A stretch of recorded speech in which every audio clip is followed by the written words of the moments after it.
माननीय सदस्य श्री निशिकांत दुबे जी। हाँ जी, थैंक यू सर। कोई धन्यवाद सभापति महोदया। मैं माननीय प्रधानमंत्री जी और माननीय वित्त मंत्री के इतने ऐतिहासिक बजट के धन्यवाद प्रस्ताव पर बात करने के लिए खड़ा हूँ। आज 6 अगस्त है। स्पीकर साहब ने हिरोशिमा और नागासाकी के शहीदों को जो है श्रद्धांजलि दी, और दूसरी श्रद्धांजलि मैडम सुषमा स्वराज जी को है, जिनकी आज पुण्यतिथि। और जब मैं पहली बार यहाँ सांसद बनकर आया तो लीडर ऑफ द अपोजिशन के नाते उन्होंने हमारे जैसे लोगों को बढ़ाने का काम किया, और उसी कारण से आज मैं पार्टी के आदेश के अनुसार प्रधानमंत्री जी के कारण इस फाइनेंस बिल पर चर्चा करने के लिए खड़ा हुआ। मैं सोचता था कि कांग्रेस के जो स्पोक्स पर्सन हैं या जो वक्तव्य देने वाले हैं वो फाइनेंस बिल पर चर्चा करेंगे, वो देश के स्थितियों के बारे में बताएंगे, हमारी सरकार ने क्या बुरा किया इसके बारे में बताएंगे।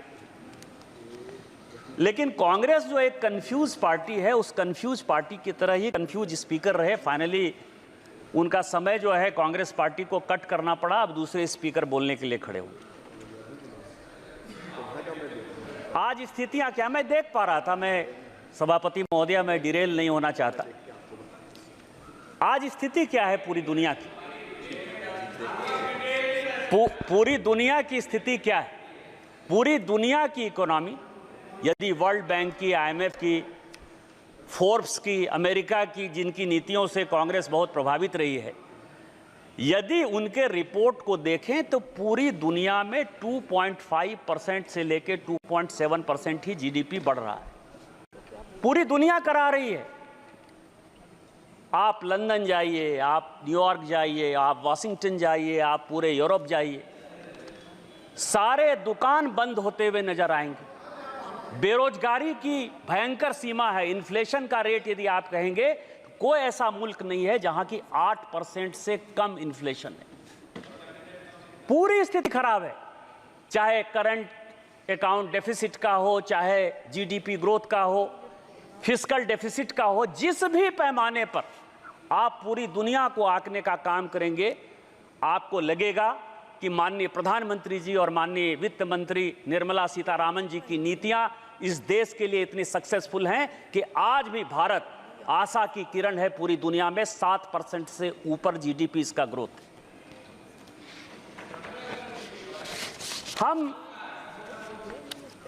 हम धर्म को मानने वाले लोग हैं। सभापति महोदया, जावेद साहब बोल रहे हैं, और जो धर्म कहता है उसी के आधार पर हम चलते हैं। हमारे धर्म में एक बड़ी अच्छा जो है श्लोक है कि कलातीत कल्याण कल्पांतकारी सदा सच्चिदानंद राता पुरारी। भगवान जो है वो सभी कालों में, सभी भगवान में, सभी गरीबों में एक ऐसी ऊर्जा का संचरण करते हैं जिसके कारण कि दुनिया में गरीब कैसे खत्म होंगे, भारत में गरीब कैसे खत्म होंगे, उनको अमीर कैसे बनाया जाएगा, इसी पॉलिसी के आधार पर भारत सरकार चलती है। इसी पॉलिसी के आधार पर माननीय मोदी जी के नेतृत्व में हमारी सरकार चल रही है।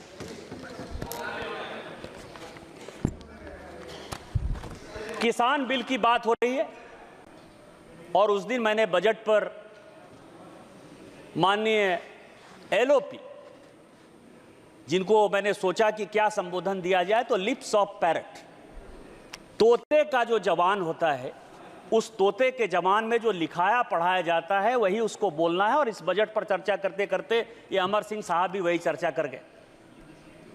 शिकारी आएगा, जाल बिछाएगा, आप उसमें पढ़ना नहीं। सर नहीं, अगर कोई माननीय सदस्य से आग्रह कर रही है, कोई अगर ऐसा शब्द आया है तो उसे पटल से हटा दिया जाए। अध्यक्ष महोदया, माननीय सदस्य से हटा दिया। अध्यक्ष महोदया, ये ये सुग्गे की जवान कैसे है, मैं ये बता रहा हूं। आज जो है, प्लीज बैठिए प्लीज। हम क्या कर रहे हैं, हम भारत के लोगों को आत्मनिर्भर बनाने के लिए, विकसित भारत बनाने के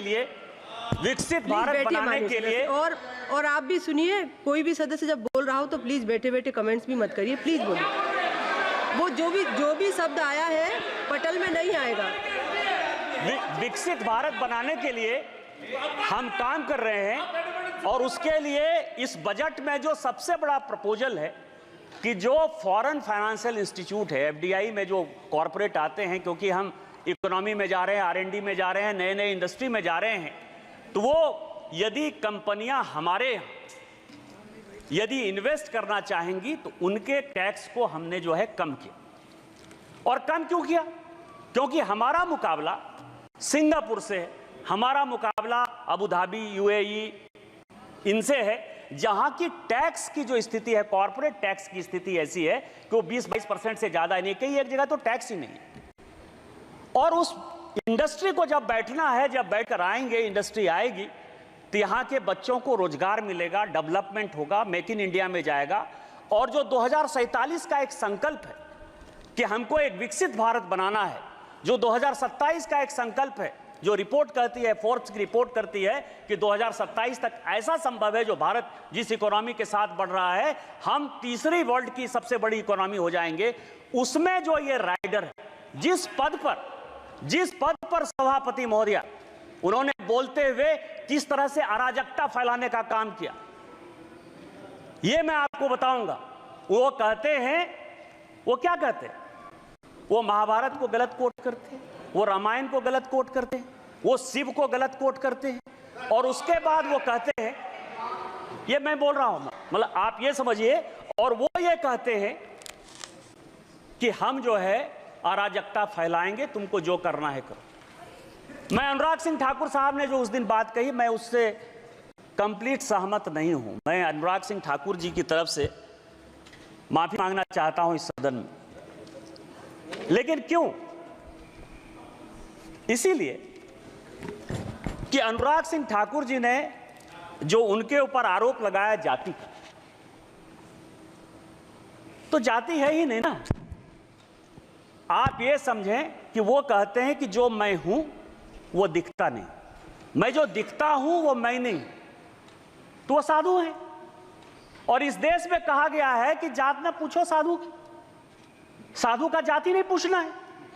और जब साधु का जात नहीं पूछना है तो अनुराग सिंह ठाकुर जी ने गलती कर दी कि उनसे जात पूछ लिया। लेकिन मैं आपके माध्यम से कांग्रेस पार्टी और सारे अपोजिशन से जवाब पूछना चाहता हूं कि आप ये बताइए कि इस देश में कई एक ऐसे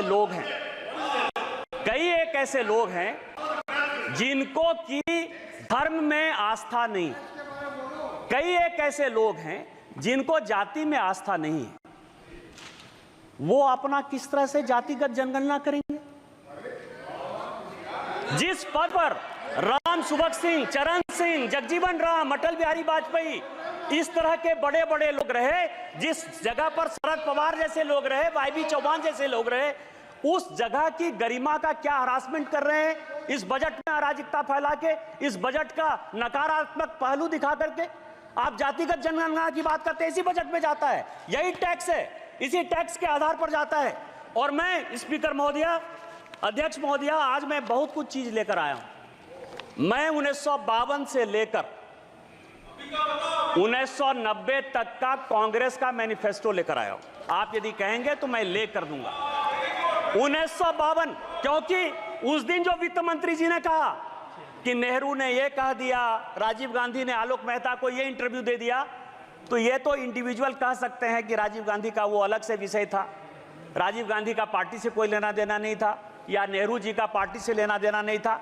लेकिन जो कांग्रेस मैनिफेस्टो, क्योंकि बार बार ये कह रहे हैं कि कई एक चीजें हमने कांग्रेस के न्याय पत्र से लिया, तो कांग्रेस के न्याय पत्र से लिया, तो ये पूरा का पूरा जो मैनिफेस्टो है 1952 से लेके 1990 तक पूरा असेसमेंट किया। इसमें आपको आश्चर्य होगा सभापति महोदय कि पूरे के पूरे मैनिफेस्टो में 52 में, 57 में, 62 में, 69 में, 71 में, 77 में, 80 में, 84 में, 89 में और 91 में ये सभी मैनिफेस्टो में इन्होंने कहा कि हम ओबीसी रिजर्वेशन के खिलाफ हैं। आप ओबीसी की बात करते हो। मध्य प्रदेश में आज तक कांग्रेस ने एक ओबीसी को चीफ मिनिस्टर नहीं बनाया। उत्तर प्रदेश में कांग्रेस ने आज तक ओबीसी को चीफ मिनिस्टर नहीं बनाया। बिहार में दरोगा राय जी को छोड़कर किसी एक को ओबीसी चीफ मिनिस्टर नहीं बनाया। और जब जब ओबीसी की बात आई, यदि दरोगा राय ने रिजर्वेशन दिया तो उसको आपने अलग किया। 77 में जब चरण सिंह रिजर्वेशन देना चाहते थे, आपने उसकी सरकार गिरा दी। आपने 89 में बीपी सिंह की सरकार गिरा के चंद्रशेखर का आपने सरकार बना दिया। और जब गुजराल साहब ओबीसी जनगणना कराना चाहते थे तो आपने 97 में उसकी सरकार करा दी। आप प्रधानमंत्री के पर खेल रहे हो। आज इस देश का प्रधानमंत्री पिछड़ा है, चाय वाला है, बैकवर्ड है। और यदि वो ओबीसी सुरक्षा की बात करता है और जिस दिन वो एक बार ओबीसी सरकार की बात करता है तो आप ओबीसी करते हो। इसीलिए कांग्रेस का कोई मुंह नहीं है ओबीसी के बारे में। और प्रधानमंत्री जी ने जो एजेंडा सेट किया, कृष्ण की तरह चारों तरफ आप बिलबिला रहे हो और सारी ऑपोजिशन की पॉलिटिकल पार्टी कौरव की तरह प्रधानमंत्री के एजेंडे पर ओबीसी चिल्ला रही है। और ओबीसी का कोई कल्याण यदि होगा, यदि आप में ताकत है तो 2011 में ओबीसी रिजर्वेशन जो कराया वो क्यों नहीं इंप्लीमेंट हो पाया? यदि आप में ताकत है तो कर्नाटक में आपकी सरकार है, पिछले 2 साल से सरकार है, वहां सोशियो इकोनॉमिक रिजर्वेशन हो गया है, उसको क्यों इंप्लीमेंट करवाया? इसलिए नहीं करवाया कि इस्लाम और क्रिश्चियनिटी 2 ऐसे धर्म हैं जो जाति की बात नहीं करते हैं और उसमें 86 जाति क्रिश्चियन की और 56 जाति मुसलमान की। उसको ओबीसी बैक दरवाजे से, पीछे के दरवाजे से आप मुसलमान और क्रिश्चियन को रिजर्वेशन देना चाहते हो ओबीसी में। इसीलिए आपकी हैसियत नहीं है और इसीलिए आप जातिगत जनगणना की बात करते हो। यदि हिम्मत है कांग्रेस को, राहुल गांधी को, तो कर्नाटक में वो ओबीसी रिजर्वेशन करके दिखाए तो मैं मानूं कि इस हाउस में जो आप बात करते हो उस हाउस की बात करते हो।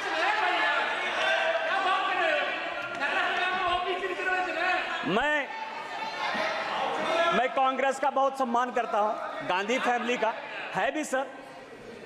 यदि मान लीजिए कि भारत का बंटवारा हो गया, नेहरू जी की देन है। तिब्बत से यदि हम जूझ रहे हैं, नेहरू जी की देन है। यदि चाइना हमारे पास आ गया, नेहरू जी की देन है। आप ये समझिए एस्मा यदि आ गया 68 में, यदि ओबीसी रिजर्वेशन के लिए सरकारी अधिकारी आंदोलन करना चाहते थे तो इसेंशियल सर्विस मेंटेनेंस एक्ट जो है आपने ले आया, इमरजेंसी आप लेके आए, ऑपरेशन ब्लू स्टार आप लेके चले आए, श्रीलंका में पीस कीपिंग फोर्स आपने भेज दिया, 2G 4G 3G सब आपने कर दिया। इसीलिए मैं आपके गांधी फैमिली का बड़ा सम्मान करता हूं। इसीलिए बजट में आपने जो बोला वो मेरे लिए बड़ा अच्छा है। दूसरा सवाल ये है सर, इस बजट में सभापति महोदया, इस बजट में एक एंजल टैक्स जो है, हमने एंजल टैक्स खत्म किया 56(2).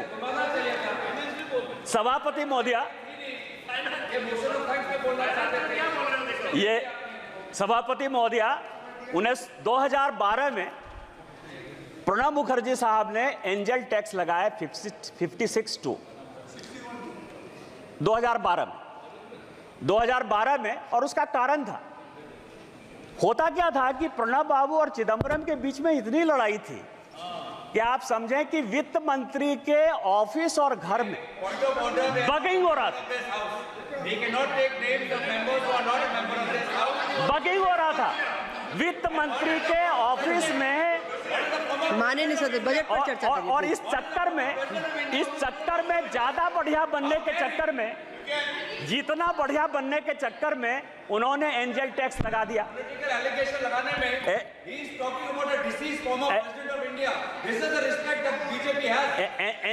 एंजल टैक्स लगा दिया।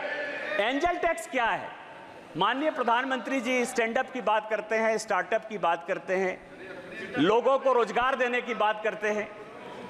और माननीय तोता जो हैं, तोता महाराज, मतलब लिप्स ऑफ पैरट, नाम नहीं लूंगा सभापति महोदया क्योंकि ये गुस्सा जाएंगे।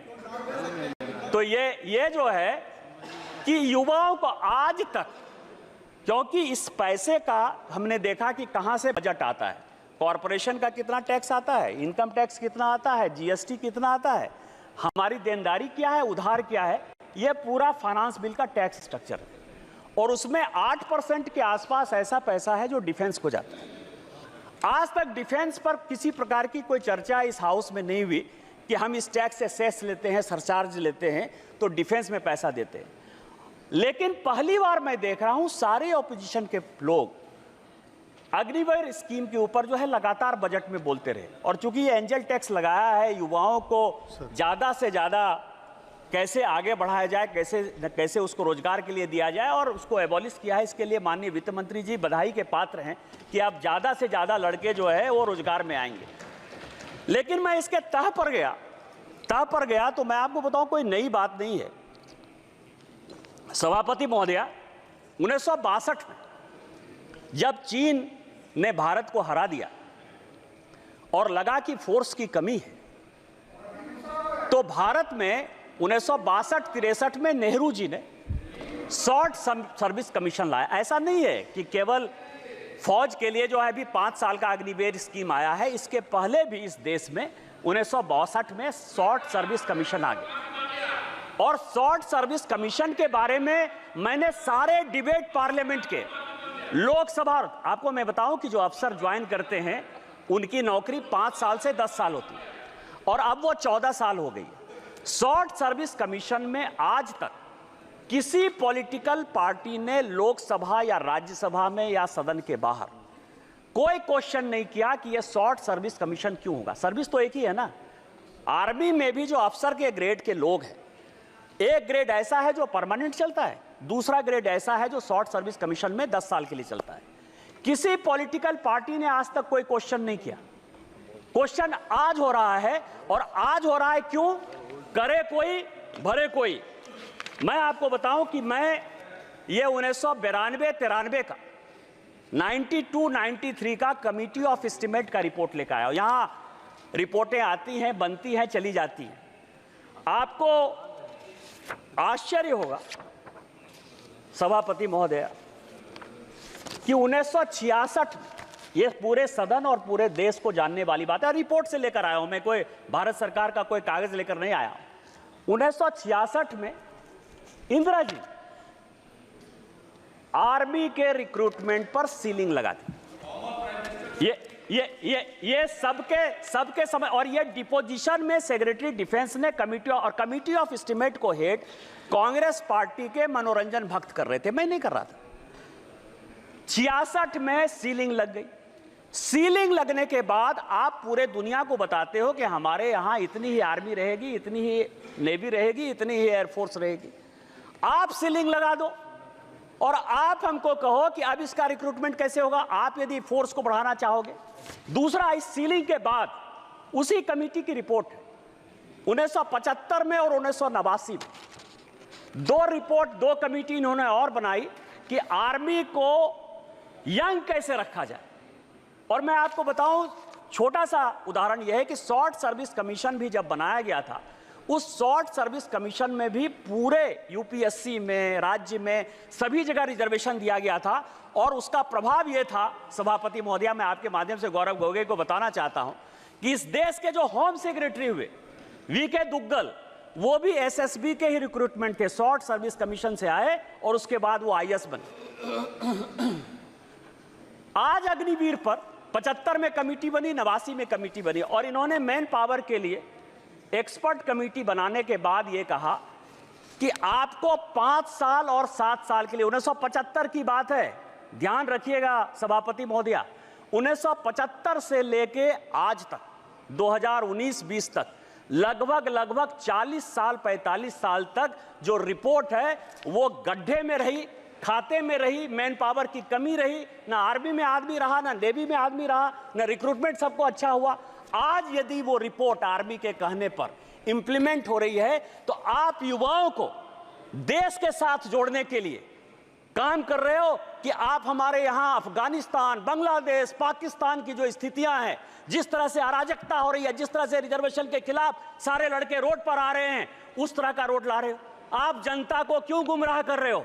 ये दूसरा सवाल है जिसमें कि हम बच्चों को एंगल टैक्स लगा के, एंगल टैक्स खत्म करके, जिसमें बच्चों का कॉर्पोरेट टैक्स 18% करके बच्चों को हम रोजगार देना चाहते हैं, और आप उसमें अराजकता पैदा करना चाहते हो। तीसरा जो इंपॉर्टेंट पॉइंट है कि मैंने बहुत सुना A1, A2, मैं भी नाम नहीं लेना चाहता स्पीकर महोदया, हमारे ऊपर आरोप है कि हम दो कॉरपोरेट को मदद करते हैं। आपको बताऊं कि माननीय प्रधानमंत्री जी और वित्त मंत्री जी के डीबीटी स्कीम के पहले भारत में 1952 से भी एक डीबीटी स्कीम था, लाइसेंस परमिट कोटा राज का डीबीटी स्कीम था। डी से डालमिया, बी से बिरला, टी से टाटा, यही तीन ऐसे लोग थे, उसमें बजाज को भी जोड़ लीजिए, चौथा डीबीबीटी यदि करना हो तो। जूता सिलाई से चंडी पाठ तक इन्हीं लोगों को करना था। कार वो बनाएंगे, अखबार वो चलाएंगे, सीमेंट वो चलाएंगे, स्टील वो चलाएंगे। हमारी जब सरकार आई वो तो ट्रांसपेरेंसी से काम कर रही है।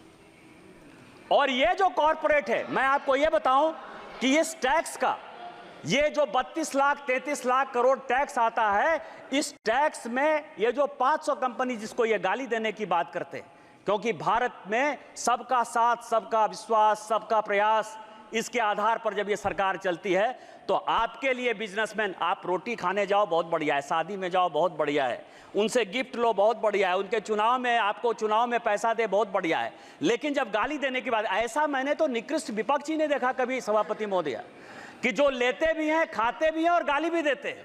हमारे लिए तो जैसे आम गरीब इंपॉर्टेंट है, वैसा ही दूसरा अमीर भी इंपॉर्टेंट है। और इसमें यदि आप देखें तो ये जो दो कंपनियां हैं, ये दो कंपनियां हैं, ये दो कंपनियां लगभग 3 लाख करोड़ जो है। रूल्स किस रूल्स के तहत? Rule number mike Ma'am, rule number 356. Now read the rule. Madam Speaker, you once reminded the member about speaking about the finance bill. 356 says that the Speaker, after having called the attention of the House to conduct of a member who persists in irrelevance or injurious repetition, either in one's own arguments or of the arguments used by other members in debate, may direct that the member to discontinue the speech. Honorable Chair once reminded the respected member about this. Sir, kindly in vote.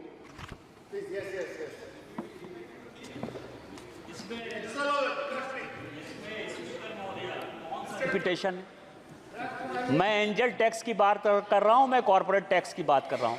Angel tax और corporate tax को कैसे आप Daryl कर रहे हो? मैं ये कह रहा हूं कि जिस AA कंपनी को आप कह रहे हो, वो 4 लाख करोड़ रुपया इस देश के किट्टी में दे रही है, जिसके कारण ये देश चल रहा है। आप क्या चाहते हो? कंपनी बंद हो जाए? आप क्या चाहते हो? बैंकों ने जो लाखों लाख करोड़ के जो है आपकी तरह जो फोनो बैंकिंग में वो बैंक बंद हो जाए? आप क्या चाहते हो कि आप चंदा भी खाओ, आप उनके शादी में भी जाओ और उसके बाद गाली देते रहो, चूंकि वो डिफेंड करने वाले नहीं है? तो आप जो है ये काम करो। इस देश का कौन ऐसा पॉलिटिशियन है जो अंबानी के शादी में नहीं गया? कौन ऐसा आदमी है? इनके पार्टी के जो महासचिव हैं प्रियंका गांधी, क्या वो शादी में नहीं गई? क्या बात कर रहे हो आप?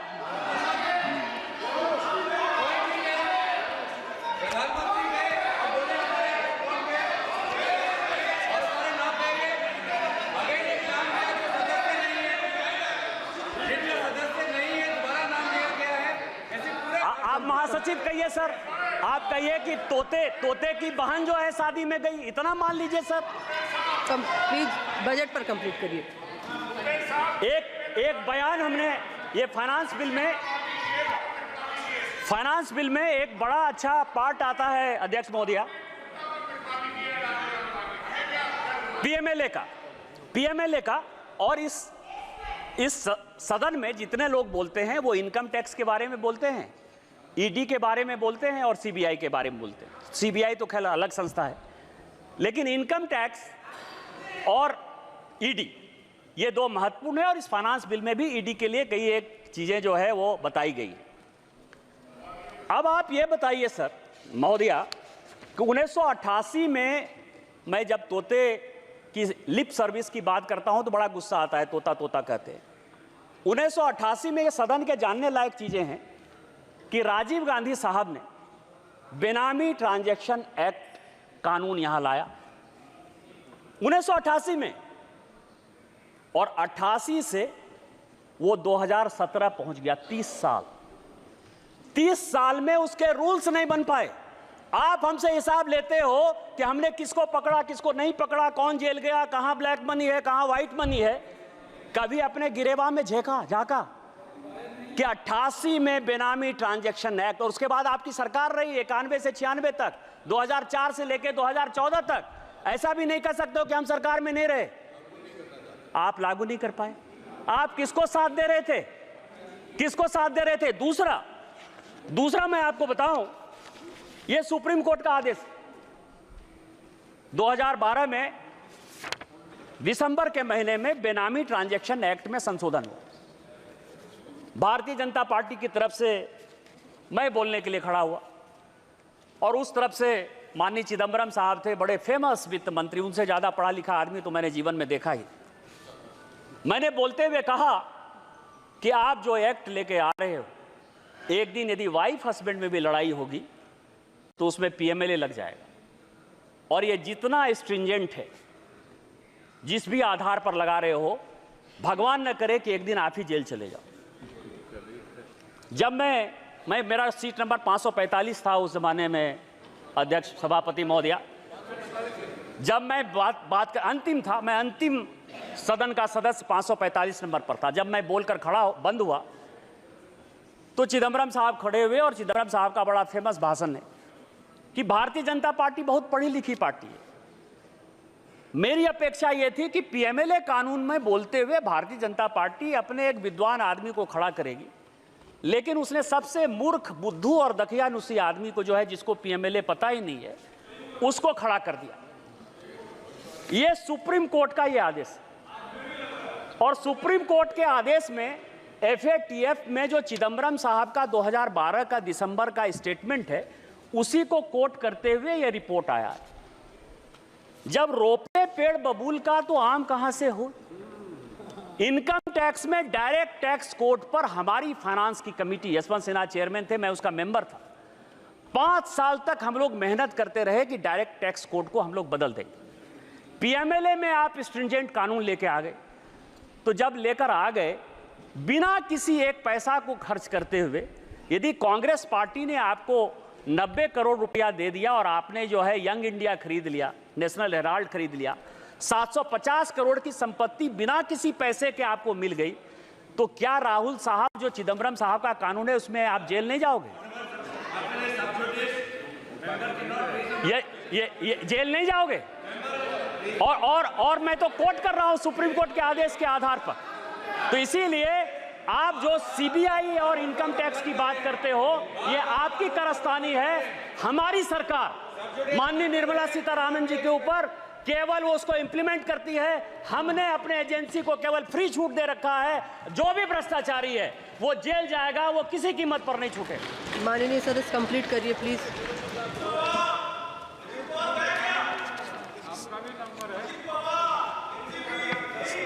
सभापति महोदया, इस देश के हालात बहुत अच्छे। हम 2047 तक विकसित भारत बनाने की कल्पना में, माननीय प्रधानमंत्री जी यक्ष युधिष्ठिर वार्ता में उस दिन बोलते हुए माननीय राहुल गांधी जी ने कहा कि 6 महारथी थे। 6 महारथी नहीं थे, 9 महारथी थे। 9 महारथी थे और 7 महारथी चक्रव्यूह लड़ रहे थे, और 2 महारथी चक्रव्यूह के बाहर जो है 4 लोगों को, पांडवों को रोकने की कोशिश कर रहे थे। उसमें भीम थे, सात्विक थे, नकुल थे और सहदेव थे। और उसी में सात टोटल 9 महारथी थे, जो कि अभिमन्यु से लड़ रहे थे, और उसमें 7 महारथी ऐसे थे जो चक्रव्यूह में अभिमन्यु को घेरने के लिए बैठे थे, और 2 महारथी ऐसे थे जो कि पांडव की सेना उसमें अंदर नहीं जा पाए। पांडव में 4 लोगों को उन्होंने मौका दिया हुआ था, इसका नाम था भीम, सात्विक, नकुल और सहदेव, और जिसकी रक्षा जो है जयद्रथ कर रहे थे उस दरवाजे की, तो उसमें नहीं जाए। इसमें एक महाभारत में दूसरे प्रसंग में क्वेश्चन पूछा यक्ष ने युधिष्ठिर से। एक क्वेश्चन है कि कह पंडिता, और दूसरा है को मूर्खा, और तीसरा है कह मत्सर। मैं मूर्ख पर नहीं जाऊंगा, मैं 2 ही चीज पर जाऊंगा, क्योंकि हो सकता है कि ये लोग अपने पर ले लें, लीडर ऑफ द अपोजिशन पर, कि उनको मूर्ख कह दिया। मैं उनका बड़ा सम्मान करता हूं। पंडित वो है, सभापति महोदया, पंडित वो है जो कि विद्वता की बात करता है। Leader of the parrot, lie of the parrot या लिप्स ऑफ द पैरट, वो केवल और केवल डिस्टॉर्शन ऑफ फैक्ट्स जो हमारे महाभारत का है, गीता का है, रामायण का है, महाभारत का है, वही करते रहते हैं। इसलिए उनको सोचने की बात है कि वो पंडित हैं कि नहीं। लेकिन जो मत्सर है, मत्सर के बारे में बड़ी अच्छी बात कही गई है कि जिसको ईर्ष्या हो, द्वेष हो, जलन हो, किसी के आगे बढ़ने पर जो है परेशानी हो, उसको मत्सर कहा जाता है। आज जो कांग्रेस पार्टी की स्थिति है वो यक्ष युधिष्ठिर वार्ता का मत्सर है। भारत इतना ग्रो क्यों कर रहा है, भारत इतनी बड़ी इकोनॉमी में क्यों जा रहा है, भारत दुनिया की तीसरी इकोनॉमी 2027 में क्यों हो जाएगा।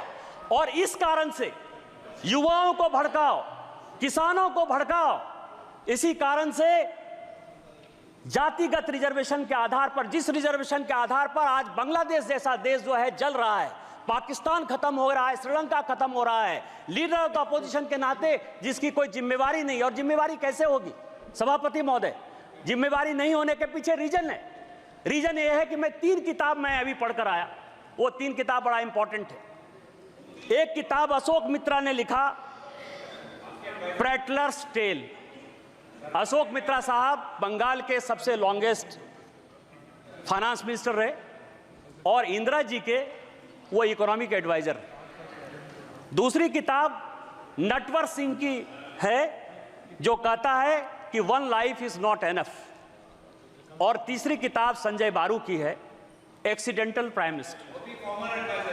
ये 3 किताब है, और तीनों आदमी, संजोग से अशोक मित्रा साहब को छोड़ दीजिए तो 2 आदमी तो अभी भी हैं, और किसी को कांग्रेस पार्टी ने जो है आज तक कॉन्ट्राडिक्ट नहीं किया।